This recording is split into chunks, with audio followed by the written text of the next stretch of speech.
The crystal wine glass exploded against the kitchen wall, sending shards across the marble countertop where I'd been arranging Christmas cookies for 37 years. My daughter-in-law, Diana, stood in the doorway, her perfectly manicured finger pointing at me like a weapon. "You pathetic old fool," she hissed. "Do you really think anyone wants you here? I'm Helen Richardson, and at 69, I thought I'd weathered every family storm imaginable." Standing in that designer kitchen in Scottsdale, watching my son's wife destroy the last remnants of Christmas tradition, I realized how wrong I'd been. The morning had started with such hope.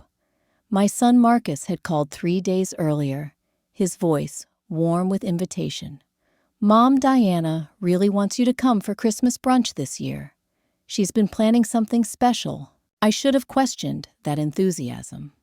Diana had spent the last 5 years making excuses about why holiday gatherings needed to be intimate, code for without Helen. But at my age, you learn to accept crumbs and call them cake. I'd driven 40 minutes from my Phoenix apartment, carrying my grandmother's famous rum cake recipe and a bag of carefully wrapped gifts. The house looked like something from a magazine spread. White columns, perfectly manicured desert landscaping, and a 3-car garage that cost more than my entire retirement savings. Marcus answered the door with a hug that felt genuine, his salt and pepper beard tickling my cheek. "Mom, you look great. Come in, come in." Inside, the house smelled like cinnamon and vanilla, and Christmas jazz played softly through hidden speakers. My twin grandsons, Tyler and Connor, now 15, barely looked up from their phones when I entered the living room. "Boys," Marcus said firmly, "your grandmother's here." Tyler glanced up, managed a weak smile. "Hey, Grandma." Connor mumbled something that might have been a greeting. Diana emerged from the kitchen, wearing a flowing white dress that probably cost more than my monthly grocery budget. Her smile was perfect, practiced, and completely hollow. "Helen, darling, you made it." She air-kissed near my cheek, careful not to disturb her makeup. "I was just putting the finishing touches on brunch." The dining room table was set like something from Better Homes and Gardens. White linens, silver chargers, and a centerpiece of white roses that must have cost $200. Everything pristine, sterile, and unwelcoming. "Where should I put my cake?" I asked, holding up the covered dish. Diana's smile flickered. "Oh, you brought something. How thoughtful. I'll find a spot for it in the kitchen." She took the dish like it contained something contagious, disappearing through the swinging doors. I heard the distinct sound of a refrigerator opening and closing quickly. Marcus guided me to the living room, where a massive tree dominated one corner, decorated entirely in white and silver. No family ornaments, no handmade decorations from the boys' childhood. Just expensive, soulless perfection. "Mom, can I get you some coffee?" Diana made this special blend from beans she ordered from Seattle. I accepted the cup gratefully, noting how the boys continued staring at their devices. When was the last time I'd had a real conversation with my grandsons? When had they stopped calling me on birthdays or asking about my stories from when Marcus was their age? Diana reappeared, smoothing her dress. "Well, shall we eat? I've prepared quite a spread." The meal was elaborate. Eggs Benedict with truffle hollandaise. Fresh fruit, artfully arranged pastries from an expensive bakery. Diana pointed out each dish's origin story, the special ingredients, the complexity of preparation. "This salmon is flown in fresh from Alaska," she announced, serving impossibly thin slices onto our plates. "And the asparagus is organic from that little farm in California I discovered." Everything tasted like money and effort, but somehow lacked warmth. As we ate, Diana dominated the conversation with updates about her book club, her yoga instructor, and her latest charity committee assignment. Marcus occasionally tried to redirect attention to me. Mom's been volunteering at the animal shelter downtown. Tell them about that dog rescue program you're helping with. But Diana would interrupt before I could respond. Oh, that reminds me of the silent auction we're planning for the children's hospital. You wouldn't believe the donations we've secured. By the time Diana brought out her carefully plated desserts, I noticed something troubling. My rum cake was nowhere to be seen. Diana, what about the cake I brought? She paused, fork halfway to her mouth. Oh, that. I thought it might be too heavy after such a rich meal. Maybe later. The boys exchanged glances. Tyler cleared his throat. Didn't Grandma always make that cake for Christmas? The one with the rum and the nuts? Your grandmother makes many cakes, sweetheart, Diana said dismissively. Today, we're trying something new. That's when something snapped inside me. 37 years of that recipe being the centerpiece of Christmas dessert, and this woman had relegated it to refrigerator storage, like leftovers. I'd like to serve my cake now, I said quietly. Diana's perfect smile strained. Helen, really? We have plenty of dessert already arranged. It's Christmas tradition. Well, perhaps it's time for some new traditions. The words hung in the air like poison gas. Marcus shifted uncomfortably, clearly sensing the tension, but unwilling to choose sides. The boys had finally looked up from their phones, watching the adults with wary expressions. I stood up my chair, scraping against the hardwood floor. I'll get it myself. In the kitchen, I found my cake shoved into a corner of the refrigerator behind leftover wine and fancy cheeses. As I pulled it out, Diana followed me, her heels clicking against the tile like ammunition. What exactly do you think you're doing? I turned to face her, the cake dish in my hands. I'm serving my grandmother's rum cake to my family, just like I have every Christmas for 37 years. Your family. Diana's voice rose dangerously. These are my children, Helen, my husband, my house, my Christmas. The possessiveness in her tone was startling, as if Marcus and the boys were objects she collected rather than human beings with their own relationships and history. Marcus is my son. Those boys are my grandsons. Marcus is my husband first. Those boys have been raised by me since they were 7 years old. You're nothing but an occasional visitor who shows up with outdated recipes and expects to be treated like the Queen Mother. Each word was designed to wound, and they found their target with devastating accuracy. I set the cake down on the counter, my hands trembling slightly. I never expected to be treated like royalty. I just wanted to be part of Christmas. Diana laughed, a sound devoid of warmth. Part of Christmas, Helen, look around you. This is what Christmas looks like now. Elegant, sophisticated adult. Not some shabby little gathering centered around an old woman's nostalgia. Something inside me crystallized. Not anger, but clarity. For 5 years, I'd been making excuses for Diana's behavior, telling myself she was just different, just protective of her family. Now I saw the truth. You're trying to erase me. I'm trying to build a life for my family that doesn't revolve around accommodating someone else's need to feel relevant. The cruelty was breathtaking.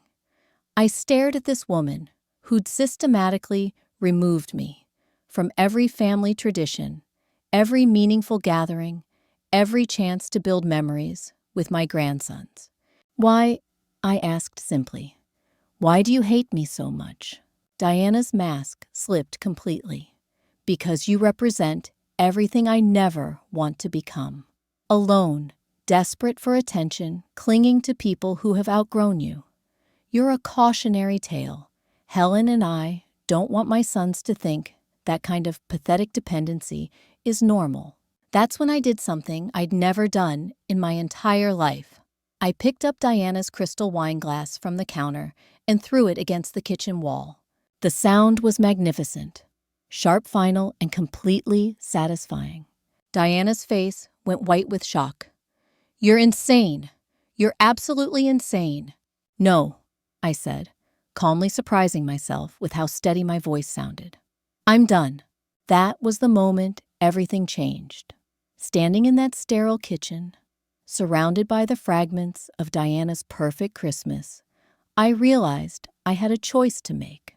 I could apologize, retreat, and spend the rest of my life accepting whatever scraps of family connection Diana chose to allow me. Or I could fight back. What happens next completely transformed not just my relationship with my family, but everything I thought I knew about the woman my son had married. If you're enjoying this story, let me know where you're watching from in the comments below, because the real drama was just beginning. The silence that followed the shattering glass stretched like a taut wire. From the dining room, I could hear Marcus's chair scraping against the floor.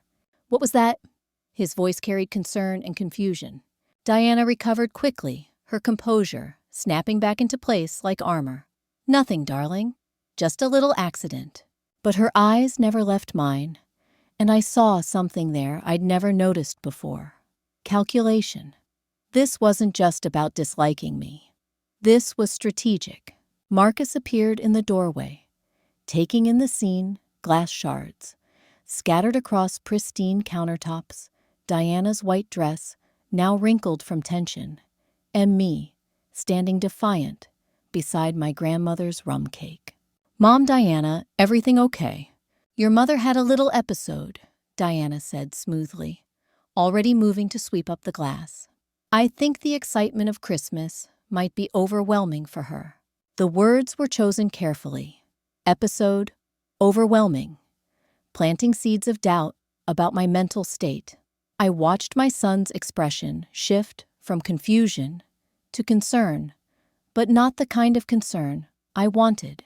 "Mom, are you feeling all right?" This was Diana's genius. She'd positioned herself as the reasonable caretaker, and me as the unstable elderly woman who couldn't handle normal family gatherings. "I'm fine, Marcus. I just wanted to serve the cake I made for Christmas, and Diana felt it wasn't appropriate." Diana's laugh was perfectly modulated. "Helen, you threw a glass against the wall because I suggested we save your cake for later.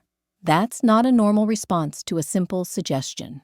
Marcus looked between us clearly, trying to navigate treacherous waters. "Maybe we could all just take a breath and—" "Dad," Tyler's voice interrupted from the doorway. Both boys had appeared, drawn by the commotion. "What's going on?" Diana immediately shifted into protective mother mode. "Nothing for you to worry about, sweetheart. Grandma Helen is just having a difficult day." Connor frowned. "But she seems fine to me." Out of the mouths of teenagers, Diana's jaw tightened almost imperceptibly. "Why don't you boys go finish opening your presents?" she suggested. "The adults need to have a conversation." After they reluctantly left, Diana turned back to us with renewed focus. "Marcus, I think we need to seriously discuss your mother's living situation." My blood went cold. "What living situation?" "Helen, you're nearly 70. Living alone in that apartment complex isn't sustainable long term. Today's outburst suggests you might be struggling more than you're letting on." The manipulation was breathtaking. One moment of justified anger had been transformed into evidence of cognitive decline. "I'm not struggling," I said firmly. "I'm perfectly capable of taking care of myself." Diana's expression radiated fake sympathy. "Of course you think that, but denial is often part of the process. Marcus, remember when your father started having those episodes before his stroke? The comparison to Marcus's father, who had indeed suffered from dementia before his death, was calculated cruelty." I watched my son's face as Diana's words took root. "Mom," he said gently, "maybe Diana has a point about—" "About what? About me losing my mind because I wanted to serve Christmas cake? About you throwing glassware because you didn't get your way?" The way he phrased it made me sound like a toddler having a tantrum. Diana's influence was already working, reshaping the narrative to suit her purposes, That's when I noticed something that made my stomach drop. On the kitchen counter, partially hidden behind a canister, was my purse, open. The zipper that I always kept meticulously closed was gaping, and I could see my checkbook peeking out. "Diana, why is my purse open?" She followed my gaze, and for just a split second, her mask slipped. "I was looking for a tissue earlier. You said I could borrow one." I had never said that. In fact, Diana's house was equipped with tissue boxes in every room, strategically placed like decorative accessories. I moved to my purse and quickly inventoried the contents. Everything seemed to be there, but my checkbook was definitely out of place. The last stub showed my most recent transaction, a grocery store purchase 3 days ago. But when I looked more closely, I noticed something odd. There were faint pencil marks on the stub, as if someone had traced over the numbers. "Marcus, I need to use your computer for a moment." "Mom, what's wrong now?" "I want to check my bank balance." Diana's face went pale. "Helen, really, this obsession with money is exactly what I'm talking about. Elderly people often become fixated on their finances when they start to feel confused about other things." But I was already moving toward Marcus's home office, my son and Diana trailing behind. The computer was already on, displaying Marcus's email. As I navigated to my bank's website, I caught a glimpse of his inbox. Multiple emails from Diana's personal account sent over the past several weeks. The subject lines were innocuous: grocery list, schedule update, Christmas planning. But there were dozens of them. Why would Diana need to email Marcus so frequently when they lived in the same house? I logged into my bank account and immediately saw the problem. 3 withdrawals over the past month, each for exactly $500, all made from ATMs I'd never visited. The dates corresponded with times when I'd been at physical therapy for my arthritis. Appointments that Diana knew about because Marcus had mentioned them during family calls. "Marcus, look at this." He leaned over my shoulder as I showed him the transactions. "Mom, these are all from ATMs near your apartment complex. Are you sure you didn't make these withdrawals?" "I haven't used an ATM in 6 months. I do all my banking inside the branch."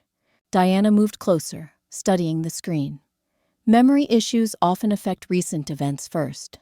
Helen, you might not remember making these transactions." But I was already clicking through to see the surveillance photos the bank provided for security. The images were grainy, but clear enough. A woman in her 40s, with shoulder-length brown hair, wearing sunglasses and a baseball cap, using my ATM card. A woman who looked remarkably like Diana might look if she were trying to disguise her appearance. "That's not me," I said quietly. Marcus squinted at the screen. "The image quality isn't great, Mom. And with the hat and sunglasses." Marcus looked at the height comparison to the ATM machine. "I'm 5'2". This woman is at least 5'6". Diana was 5'8". "Helen," Diana said carefully, "ATM cameras can be deceiving. The angles distort things." But something had clicked into place in my mind. I opened a new browser tab and searched for Diana Westbrook Scottsdale, my daughter-in-law's maiden name and current city. What I found made my hand shake. A news article from 2 years ago, buried on page 3 of search results: local woman charged with identity theft. The photo showed a woman who looked similar to Diana, but with darker hair and different makeup. The name was Diane Westfield, age 38. The age was wrong.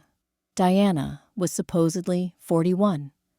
But the facial structure, the smile, even the way she held her shoulders. "Marcus, what's Diana's social security number?" "Mom, that's a weird question." "For insurance purposes, I'm updating my emergency contacts." Diana's voice carried a sharp edge. "Helen, I'm not comfortable sharing personal information when you're clearly not thinking straight." I turned to face her directly. "What's your maiden name?" "Westbrook, you know that." "What high school did you graduate from?" Helen, this is ridiculous. Where were you born? Diana's composure finally cracked. I don't have to submit to some senility test from a woman who's obviously having a breakdown. But Marcus was now looking at the computer screen, reading the article I'd pulled up. His face went white. Diana, this woman, she looks like half the women in Arizona, Diana snapped. Middle-aged brunettes aren't exactly rare. I clicked on another link. Court records from the identity theft case. Diane Westfield had been accused of stealing financial information from elderly clients at the insurance office where she worked.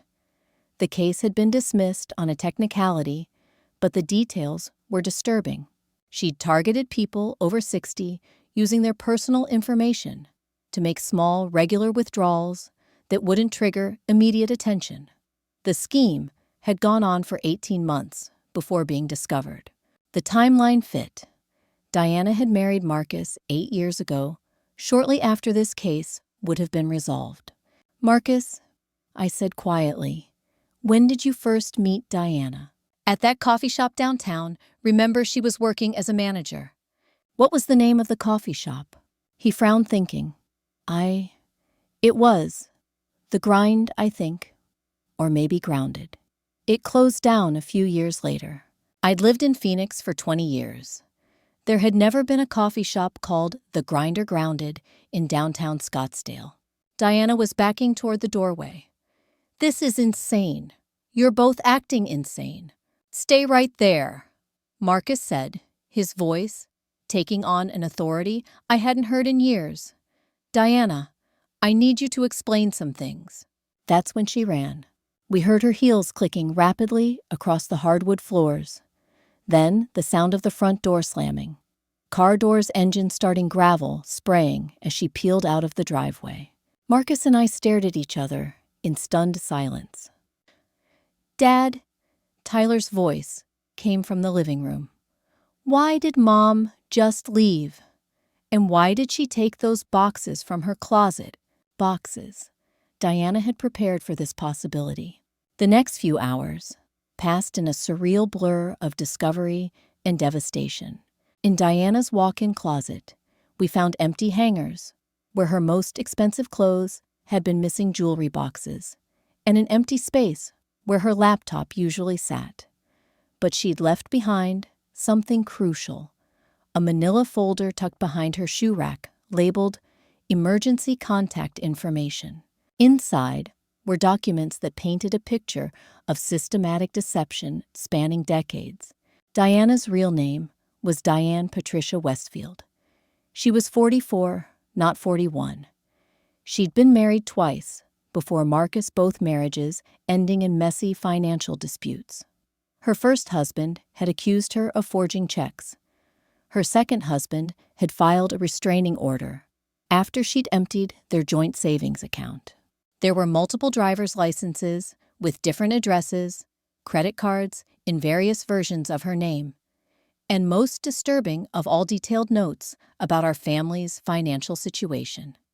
She'd documented my banking habits, Marcus's salary, the boys' college fund balances, even my monthly expenses. At the bottom of the folder was a handwritten letter that made my blood run cold. If you're reading this, the Phoenix operation has been compromised. All accounts have been cleared and transferred to holding. The boys are too attached now. Leaving them behind would be ideal, but may not be possible. M still hasn't suspected anything about his mother's finances. The old woman's monthly pension and savings should provide runway for at least another year, if managed carefully. Marcus read over my shoulder, his face growing paler with each word. Phoenix operation. He whispered, "She's done this before." I pulled out my phone and called the police, but also my bank's fraud department. Within an hour, Detective Sarah Martinez was sitting in Marcus's living room, taking notes while we explained the situation. "Mrs. Richardson, how much money do you estimate she had access to over the years?" I'd been calculating in my head. Besides the ATM withdrawals, there were the emergency loans. Times when Marcus needed help with the mortgage car repairs, the boys' school expenses. Marcus looked stricken. "Mom, I never asked for those loans. Diana would tell me you'd offered that you insisted on helping."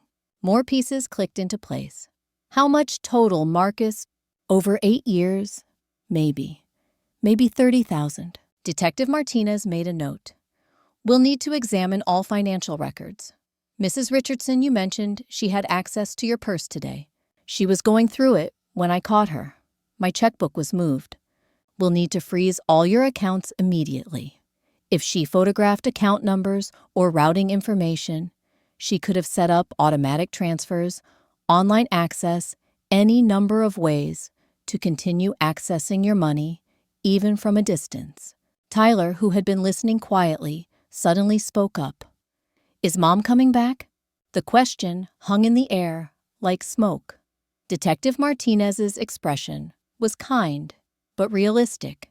"Son, when people disappear like this, they usually don't come back on their own." Connor, who had been silent until now, pulled out his phone. "She texted us 20 minutes ago. Says she had a family emergency and had to leave suddenly, but she'll call tonight."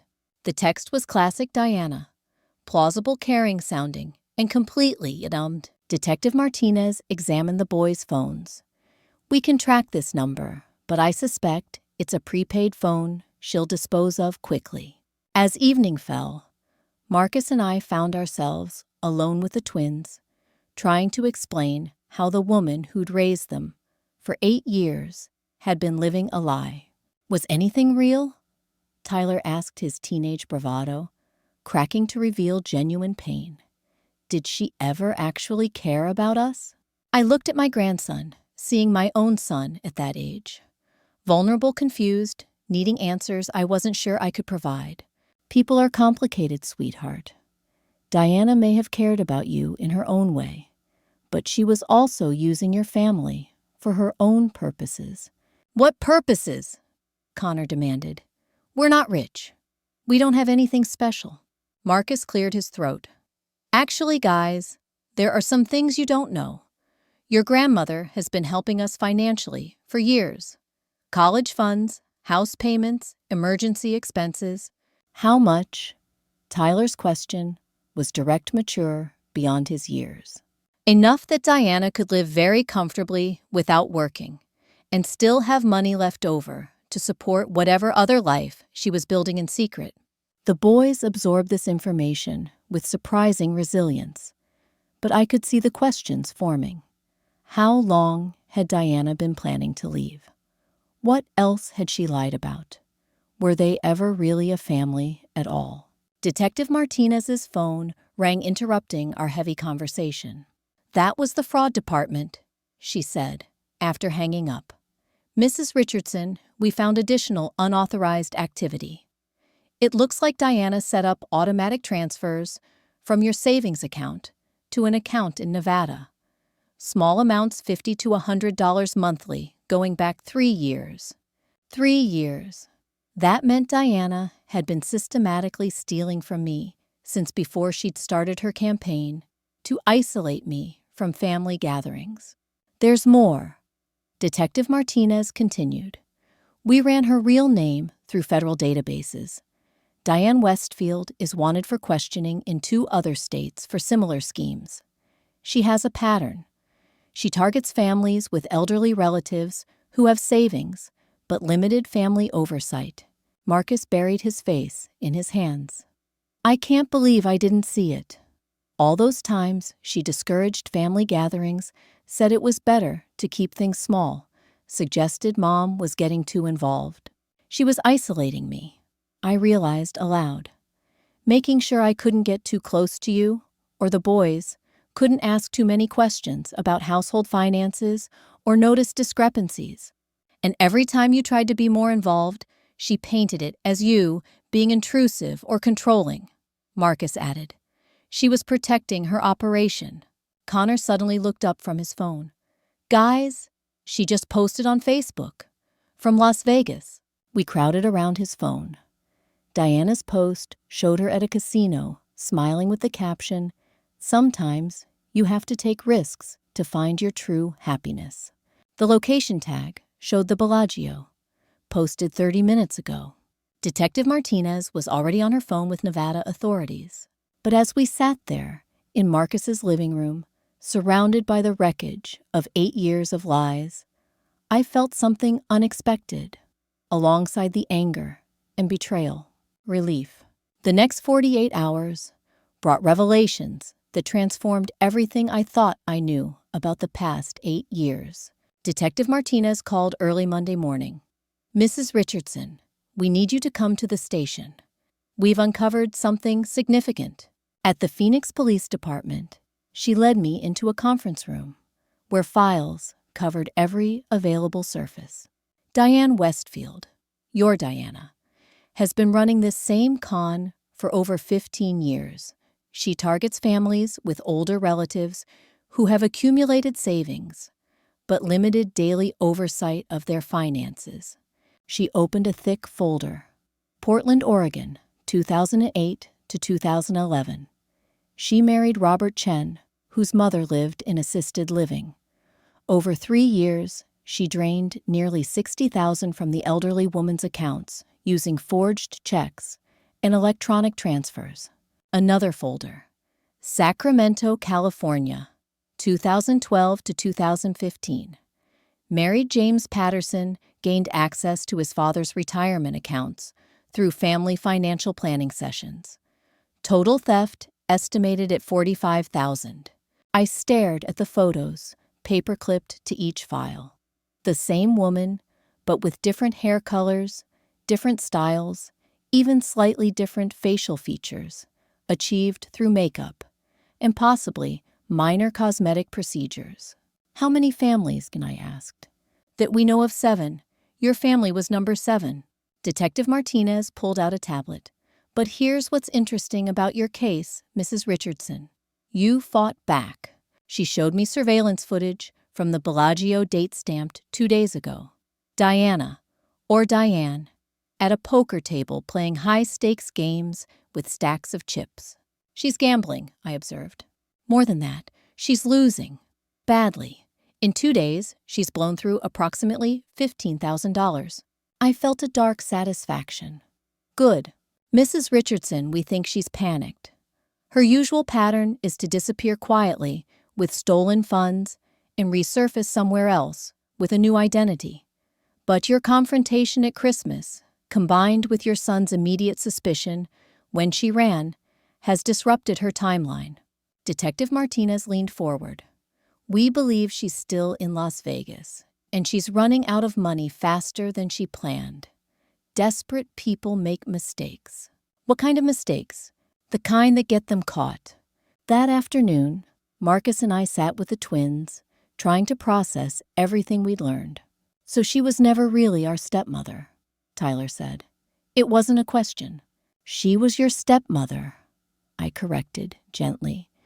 "But she was also someone else entirely. People can be multiple things at once, even if those things contradict each other." Connor had been quiet most of the day, but suddenly spoke up. "I want to see her arrest record." Marcus started to protest, but I held up my hand. "Connor, why?" "Because I want to know if anything about her was real. If she ever actually cared about us. Or if we were just, what do you call it, collateral damage, out of the mouths of 15-year-olds. I looked at my grandson and saw someone who was grappling with concepts that most adults couldn't handle. What would it change if you knew? He thought about that. "I guess I just want to understand why she stayed for 8 years if we were just a job to her." It was a profound question. Detective Martinez had told us that Diana's previous cons had lasted 2 to 4 years, maximum. Why had she stayed with our family twice as long as her usual pattern? That evening, I got my answer in the most unexpected way. Marcus's phone rang at 9 p.m. The caller ID showed Diana's name. Detective Martinez had prepared us for this possibility and had set up recording equipment. Marcus answered on speakerphone. "Diana." "Marcus." Her voice sounded different, tired, strained. "I need to explain. Where are you? That's not important. I need you to know that I never meant for things to happen this way.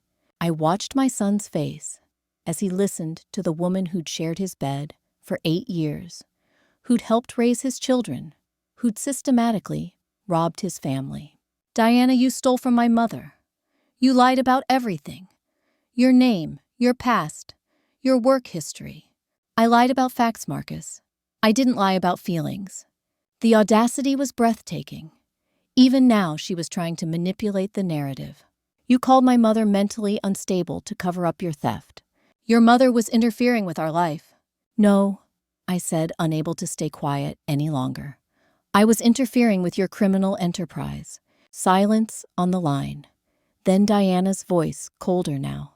Helen, I should have known you'd be listening. Why 8 years, Diana? Your other cons lasted much shorter.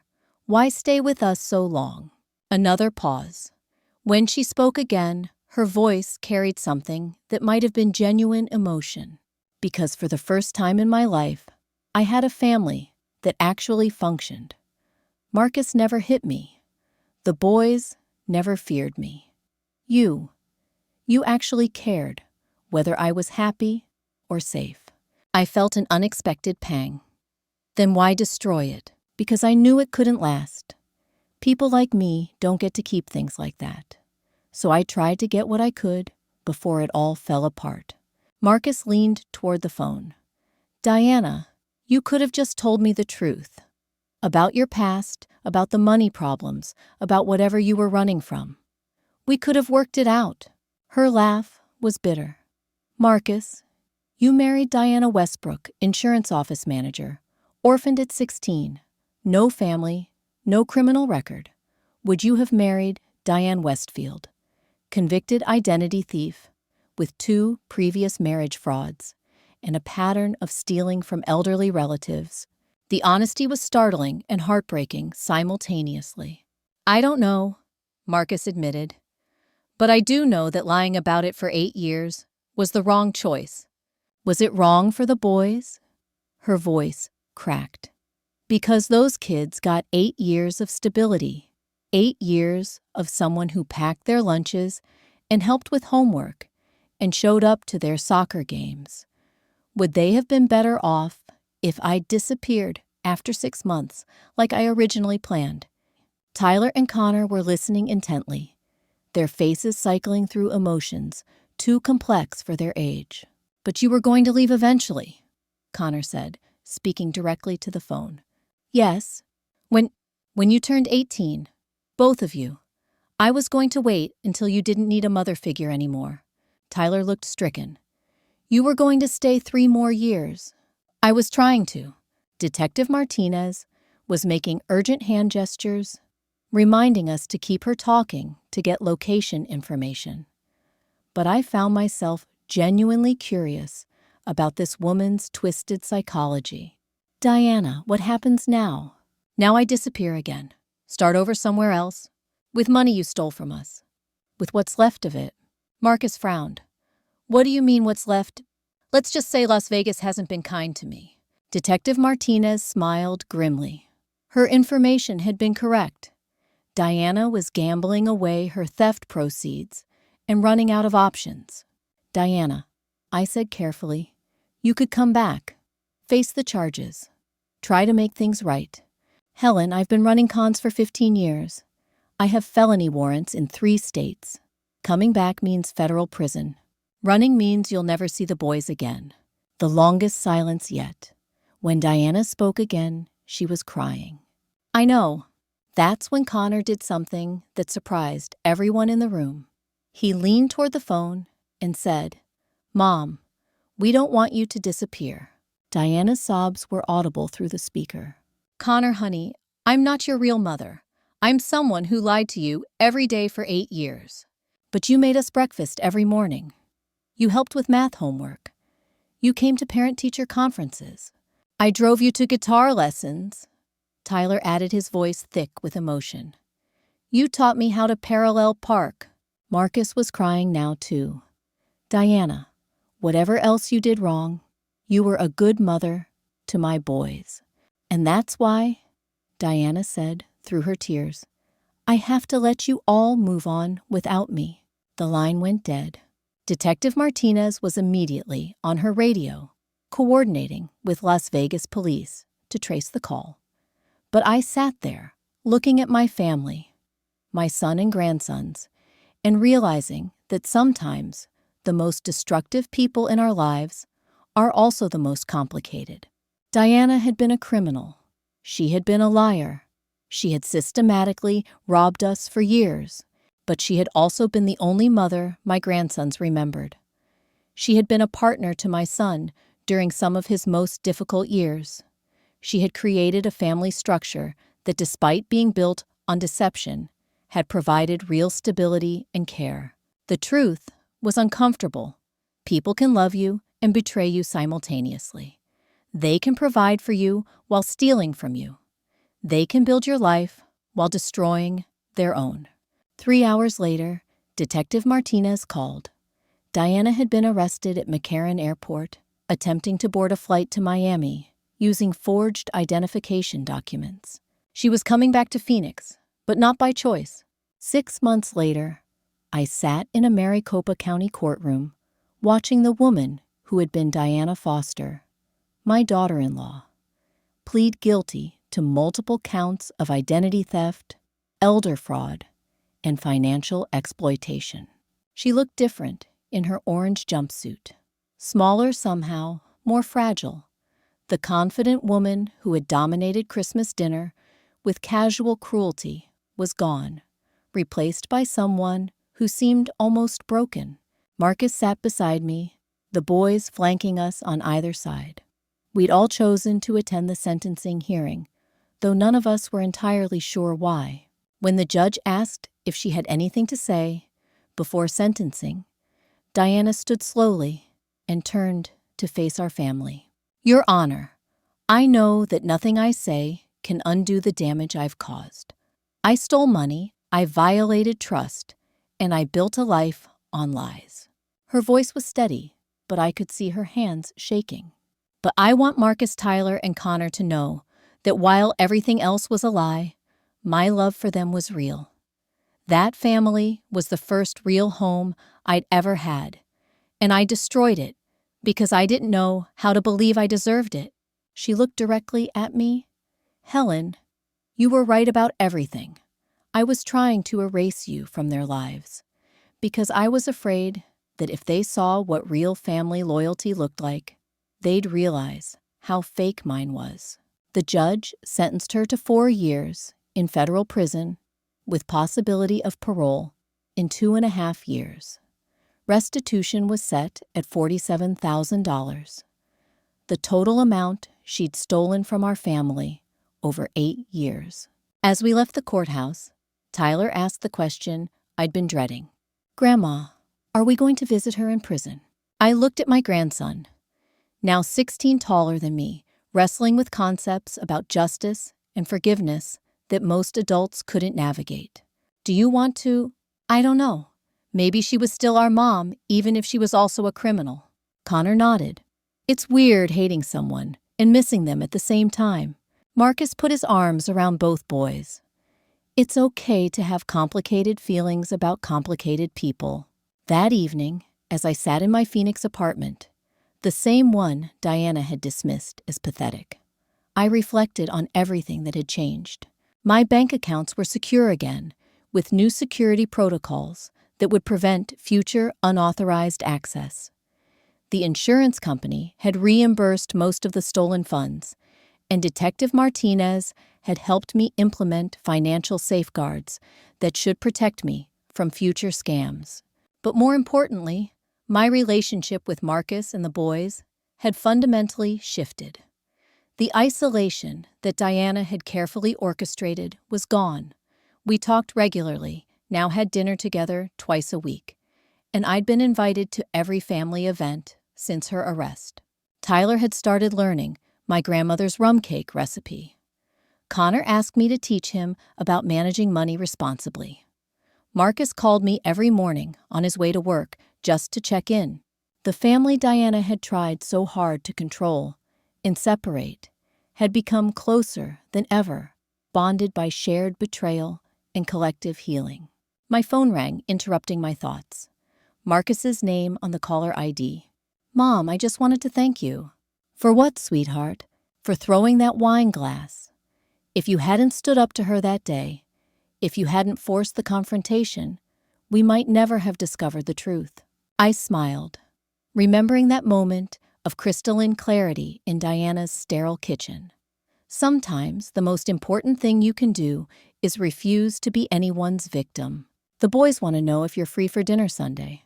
I'm making pot roast. I'll bring dessert. Your grandmother's rum cake. Is there any other kind?" After we hung up, I sat in my quiet apartment and realized something profound. At 69 years old, I'd learned that family isn't just about blood relations or legal marriages. It's about people who choose to show up for each other consistently, who fight for each other when it matters, and who refuse to let toxic influences destroy what matters most. Diana had tried to erase me from my family's life, but in the end, she had accomplished the opposite. Her betrayal had forced us to examine what we truly valued, and we discovered that our bond was stronger than her deception. 3 months later, I got a letter from federal prison. Diana's handwriting on the envelope, but return address, showing her real name, Diane Westfield. Inside was a single page. "Helen, I know you have no reason to forgive me, but I wanted you to know that prison has given me time to think about what I destroyed.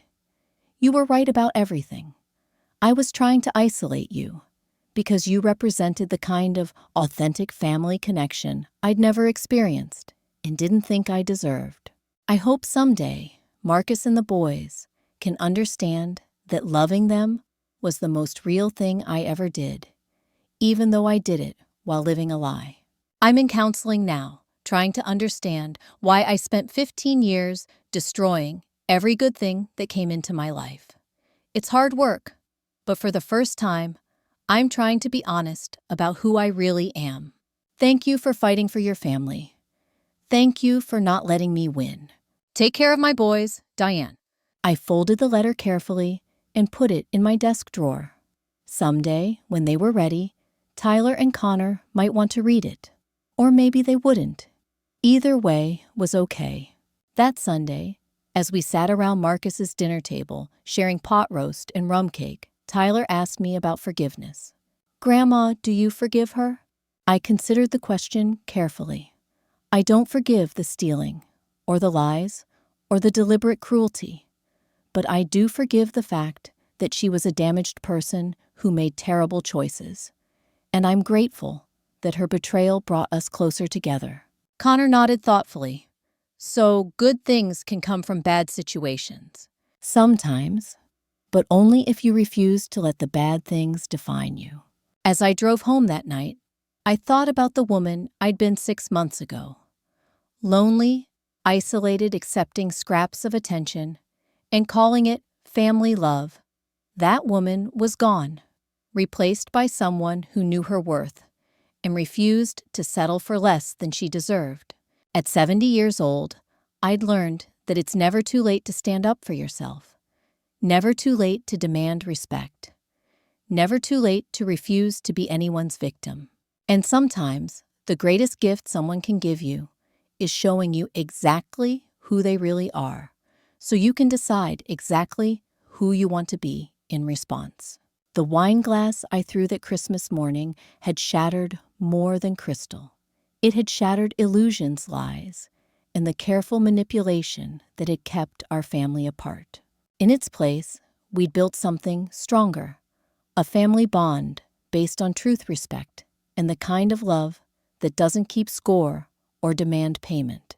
Diana had tried to erase me, but in the end, I'd erased her power over us. And that, I thought, as I pulled into my apartment complex, was the sweetest revenge of all.